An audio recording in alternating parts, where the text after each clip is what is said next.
Hello knitters, I'm Mary and I am a knitwear designer who is the brains and brawn behind the brand Lyrical Knits. I design and write knitwear patterns for the hand knitter, and I thought I'd start up a podcast, and in this first episode I thought I'd tell you guys all about my latest design, Elsa on the beach. Elsa is worked up in Woolmy's lace yarn, and I thought I'd tell you first a little bit about the story of how this design came to be. Back in March of 2018, I went to the Edinburgh Yarn Festival for the first time, and I sure hope it's not my last time going there.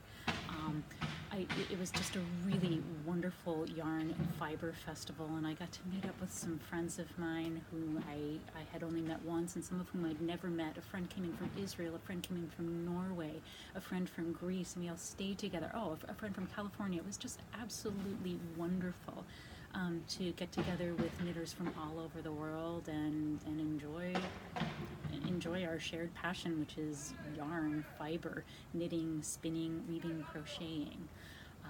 I like knitwear the most, and so I was visiting one of my favorite dyers who actually has a shop who has a booth at Edinburgh Yarn Festival every year, and that is Claudia of Woolmy's, Rorschbats and Woolmyza. I don't think I'm pronouncing that correctly. But I went into the booth and somebody tapped me on the shoulder and said, "Oh, Mary, you have to come and meet Claudia."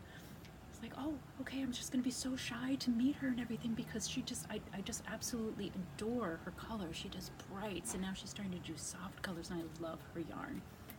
And I've been knitting with it for several years now.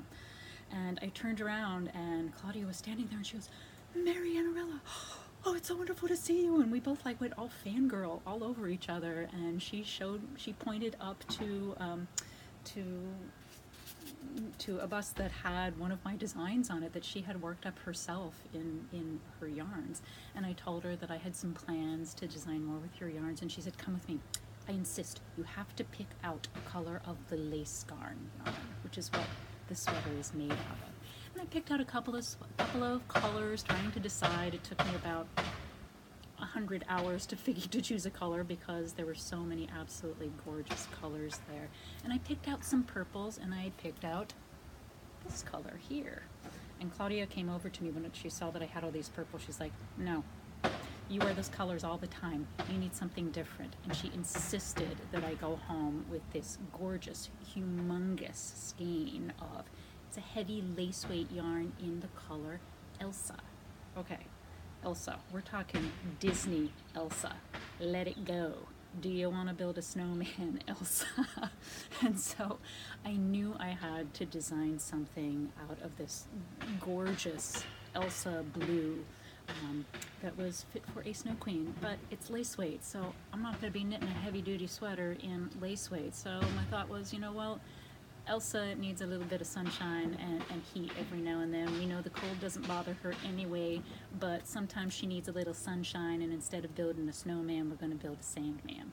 So I designed Elsa on the beach, and I designed this pullover to be a nice beachy sort of pullover, something that you put on over top of a camisole or just over top of your bathing suit.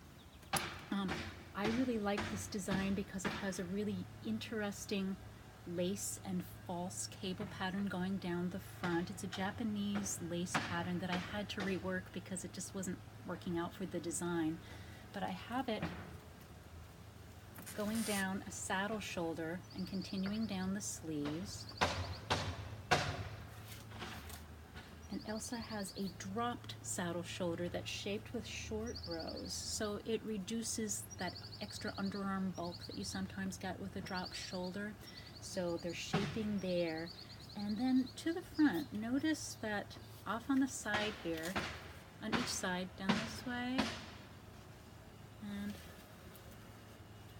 over here, you have these false cables that angle a little bit towards the front.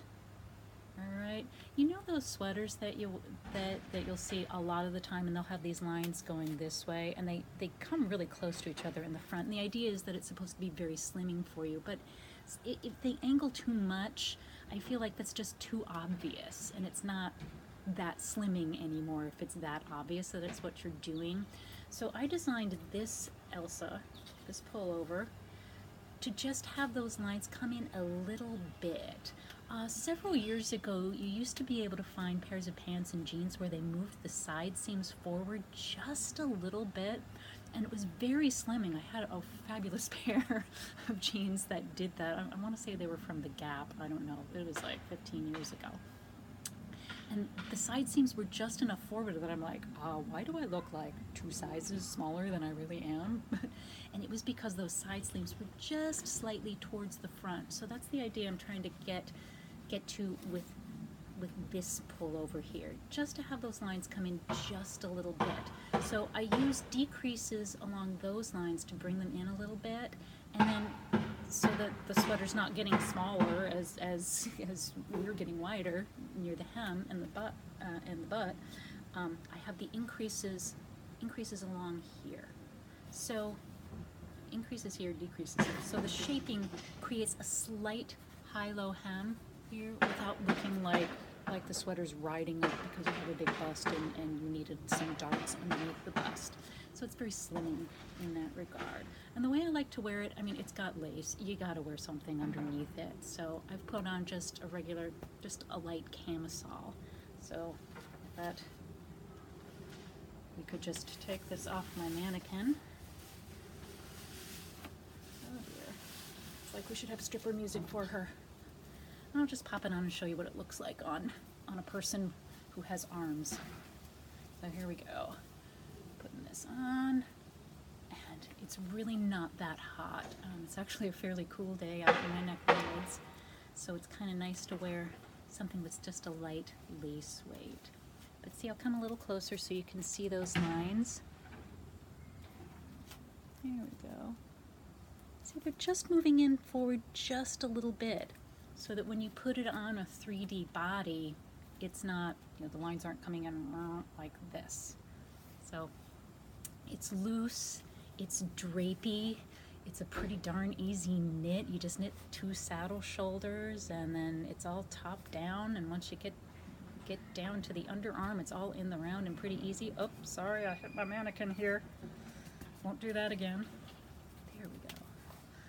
But I think this is just as easy to wear with a nice little pair of shorts or over a bathing suit. And in the fall, I plan to wear this a lot with just a pair of slim pants or even skinny jeans to work, because it's not cold yet. They don't have the heat on.